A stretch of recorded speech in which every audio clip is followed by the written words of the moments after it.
channel Ngulik Horor.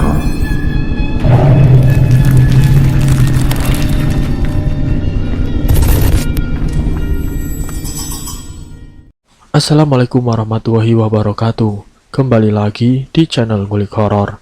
Channel ini menceritakan tentang kisah-kisah misteri. Pada kesempatan kali ini saya akan membawakan kisah misteri yang diambil dari YouTube-nya Ngulik Misteri dan ditulis oleh Ednavila. Kalian juga dapat mengunjungi YouTube-nya Ngulik Misteri ya. Nanti link saya akan sediakan di kolom deskripsinya. Oh ya, di dalam cerita ini nama dan tempatnya disamarkan semua ya, untuk menjaga privasi pihak yang terlibat di dalamnya. Yuk daripada kita lama-lama langsung saja kita simak ceritanya. Bismillahirrohmanirrohim. Kali ini saya akan membawakan kisah misteri yang berjudul Penglaris dengan Media Kotoran Genderuwo. Ini adalah kisah dari salah satu narasumber yang pernah bekerja di salah satu warung makan dekat warung soto milik Pak Dalban yang kabar-kabarnya memakai pesugihan. Sebut saja namanya Budi.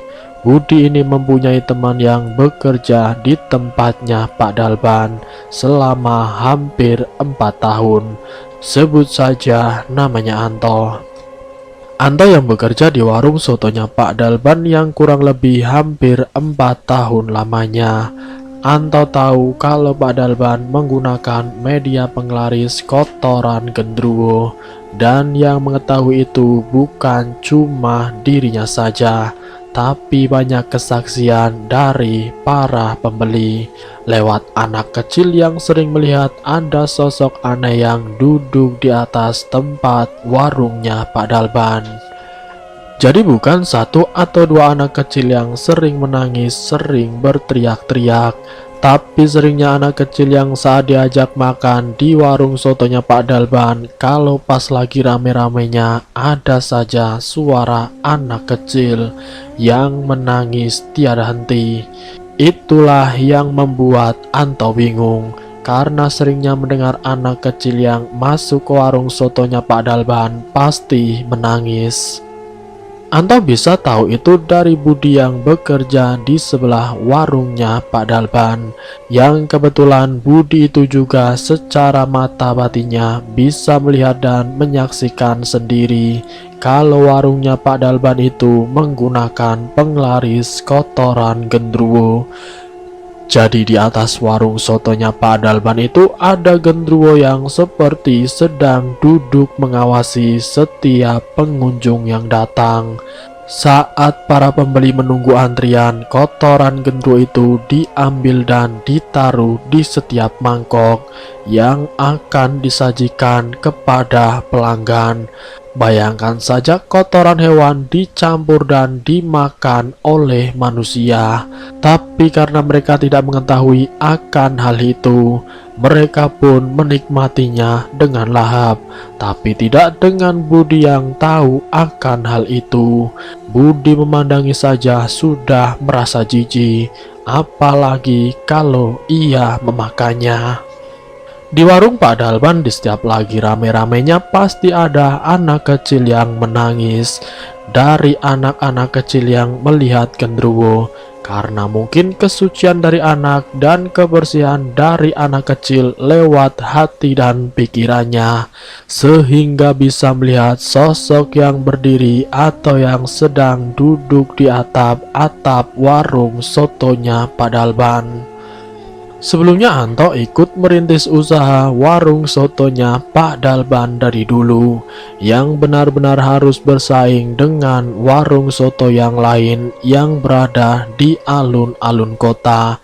Dulu pertama kali Pak Dalban membuka warung sotonya yang dari pagi sampai sore hanya beberapa pembeli yang datang. Hasil yang didapat pun secara kebutuhan tidak bisa mencukupi. Bahkan untuk makan saja terkadang harus berpikir 2 kali untuk kebutuhan esok harinya, untuk membuka dagangan lagi. Tapi karena kebutuhan itu pasti harus dikeluarkan, setiap harinya ramai sepi panas hujan, Pak Dalban tetap menjajakan warung sotonya. Yang kadang kala namanya rezeki, kadang ramai, kadang sepi. Dan juga dengan bantuan modal dari rekannya Pak Dalban. Selama 3 tahun itu, Anto benar-benar merasakan bagaimana lika-liku warung soto yang bersaing dengan warung-warung lainnya. Sementara kebutuhan ekonomi Anto sendiri untuk menghidupi istri dan 3 anaknya yang masih duduk di bangku SMP dan SMA. Kebutuhan itu harus dicukupi secara material dan finansial. Tapi bukan Anto saja, kebutuhan sehari-harinya Pak Dalban pun harus dicukupi. Apalagi waktu itu Pak Dalban punya angsuran motor. Dan bukan cuma itu saja, ada satu lagi, yaitu angsuran dari modal yang diperoleh dari salah satu rekannya. Dalam 1 bulan usahanya yang belum ada hasilnya, Pak Dalban terus berusaha mencari-cari agar usahanya ramai. 1 tahun, 2 tahun, 3 tahun hidupnya Anto dalam kekurangan. Anto yang menceritakan kepada Budi pada saat itu hanya memberi saran. Kalau kita bisa menciptakan rasa yang lebih baik, pasti pembeli banyak yang akan datang. Pokoknya yang paling utama dari dagangan itu kualitas rasa, Budi menyarankan kepada Anto. Ramainya warungnya Pak Dalban sekarang memang dikarenakan dari rasa yang diciptakan, dari ramuan atau sajian yang dihidangkan di warung sotonya Pak Dalban. Memang tidak ada saingannya. Entah itu ramuannya menggunakan bahan apa saja, Anto tidak mengetahuinya. Anto yang waktu itu belum tahu tentang apa yang sebenarnya terjadi, karena dalam 1 tahun itu tidak ada kejadian yang mencurigakan. Yang namanya penglaris di sini tidak tahu ada tumbalnya atau tidak. Anto juga tidak tahu sama sekali siapa yang dikorbankan. Tapi yang pasti cerita di balik Pak Dalban menggunakan penglaris lewat media kotoran genderuwo yang sudah tahun lamanya, pasti ada timbal baliknya. 1 tahun warung soto Pak Dalban ramainya bukan main, sangat ramai sekali, bahkan terkadang karyawannya keteteran. Pada saat mau buka warung, Pak Dalban berpesan kepada Anto, yang harus dijaga yaitu rasa dan kualitas dari sajian yang akan dihidangkan. Karena rasa harus tetap dijaga, dengan menggunakan ramuan ini, Pak Dalban memberikan sebungkus ramuan, entah itu ramuan apa, karena semua itu diracik di rumah Pak Dalban. Jadi Anto dan karyawan yang lain tinggal menyajikan saja, dan itu terjadi bertahun-tahun. 1 tahun, 2 tahun, 3 tahun yang membuat Anto keheranan. Setiap kali ada pengunjung yang membawa anak kecil, pasti anak itu akan menangis. Dan bukan hanya menangis, tapi anak itu akan menuju ke satu titik, yaitu tempat untuk menyajikan soto. Anak kecil pasti menunjuk ke arah atap warung, tapi waktu itu Anto tidak sadar kalau ternyata selama dia bekerja di sana ada sosok genderuwo yang berada di atasnya sendiri, dan itu berlangsung sampai 3 tahun lamanya. Kejadian itu sebelum Budi menceritakan dan memberitahukan kepada Anto kalau ada genderuwo yang sedang mengeluarkan kotorannya, dan kotoran itu disajikan di setiap mangkuk soto. Budi yang memang sedari kecil mempunyai kelebihan khusus, bisa melihat alam lain dan juga bisa melihat makhluk astral. Jadi tidak kaget kalau warung sotonya Pak Dalban sekarang bisa ramai sekali. Apa yang Budi tahu dan apa yang dilihatnya diceritakan kepada Anto. Tapi Anto sedikit tidak percaya dan menganggap omongan Budi hanyalah ngelantur saja. Padahal Budi menyaksikan dengan mata kepalanya sendiri, menyaksikan bagaimana setiap kali ada anak kecil yang menangis, dan anak kecil itu selalu menunjuk ke arah di atap warung. Tepat di sana ada sosok gendruwo yang sedang duduk.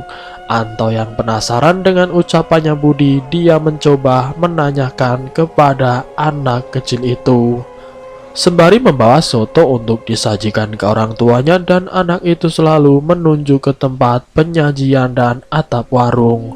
Satu kejadian yang membuat Anto semakin yakin, di hari-hari tertentu di setiap 1 bulan sekali, dapat dipastikan malam itu rehat dan tidak berjualan. Walaupun pada saat itu di alun-alun ada acara tertentu yang banyak sekali dikunjungi oleh orang-orang. Anto berpikir kok malah warungnya ditutup, dan malah menyuruh anak buahnya untuk istirahat. Padahal di alun-alun lagi rame-ramenya, karena di alun-alun lagi ada acara. Tapi Pak Dalban malah menyuruh karyawan-karyawannya untuk istirahat. Saya ingin istirahat, soalnya kalau rame seperti ini kita pasti keteteran. Mendingan kita mencari hari-hari biasa saja, ujar Pak Dalban. Namun itu adalah suatu kebalikannya. Yang namanya dagang bukannya yang dicari adalah ramai-ramainya, tapi Pak Dalban kok malah mencari yang biasa-biasa saja.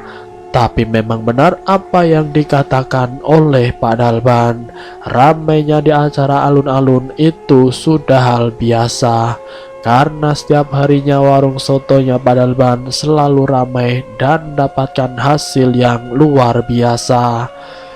Warung yang dibuka jam 4 sore, jam 1 malam habis, itu sudah pasti tidak tersisa. Jadi menurut Pak Dalban, malam ini kita istirahat. Dan kasihan juga kalau mereka yang tidak kebagian soto karena keburu habis. Anto percaya-percaya saja, tapi itu dibuktikan di bulan berikutnya. 1 kali, 2 kali, 3 kali, sampai 5 kali. Di malam Sabtu tertentu, Pak Dalban selalu menyuruh karyawannya untuk rehat. Karena hal itulah Anto menanyakan kepada Budi, boleh saya nanya, benar tidak kalau ada orang yang aneh? Maksud saya melakukan sesuatu di malam tertentu, apa ada kaitannya dengan ritual? Tanya Anto. Oh, soal itu toh. Biasanya mereka itu harus melakukan ritual atau sedang melakukan sesembahan untuk iblis atau jin yang sudah membantu dirinya. Tapi mohon maaf, itu semua belum bisa dibuktikan, jawab Budi.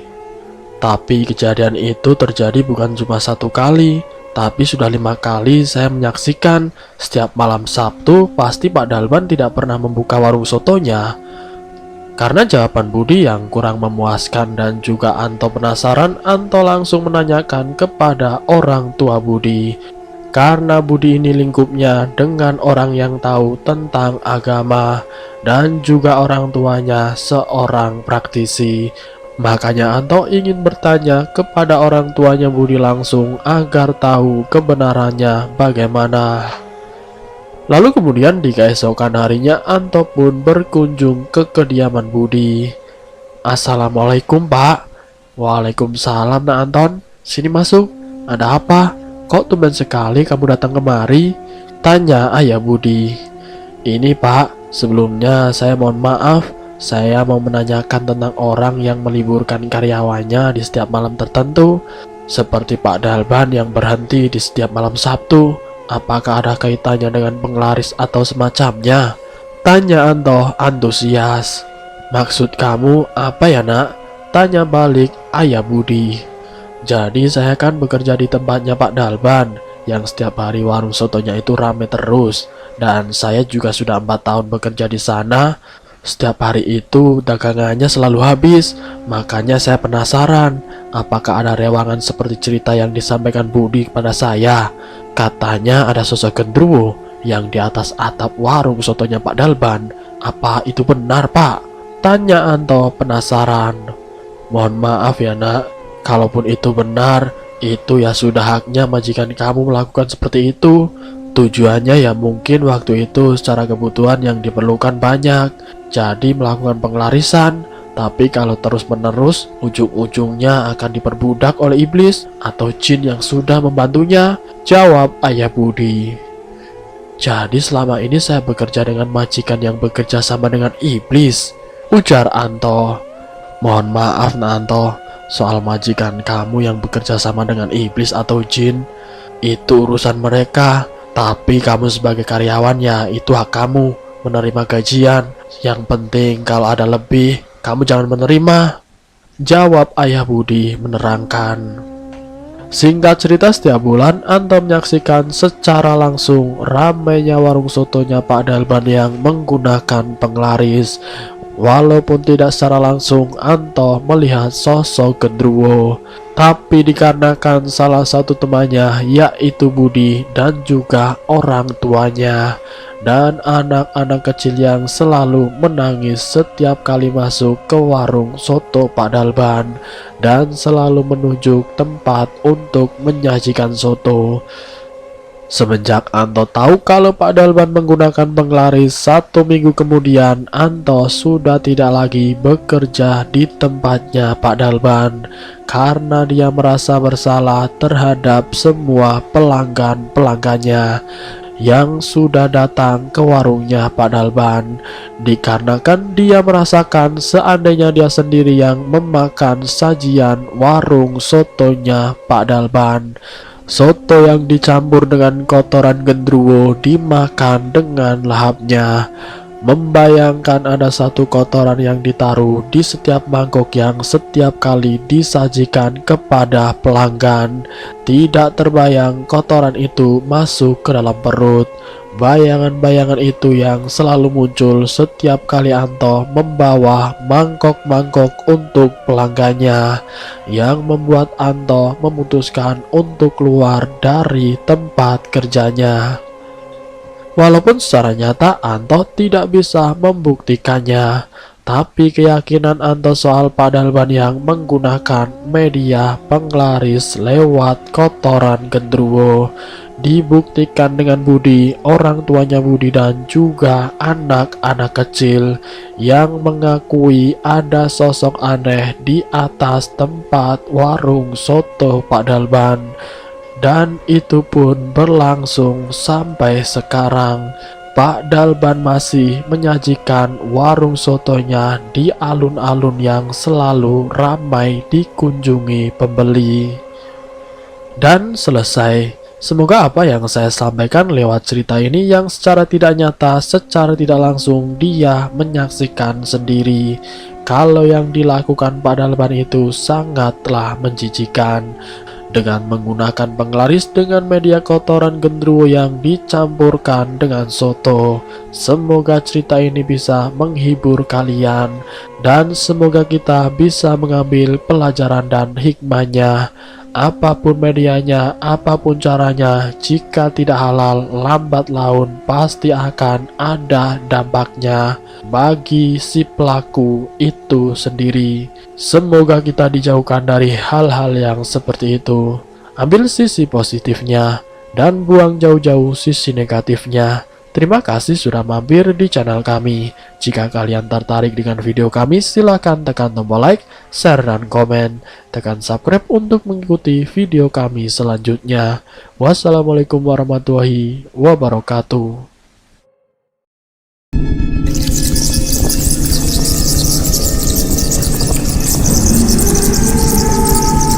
Selamat datang di channel Ngulik Horor.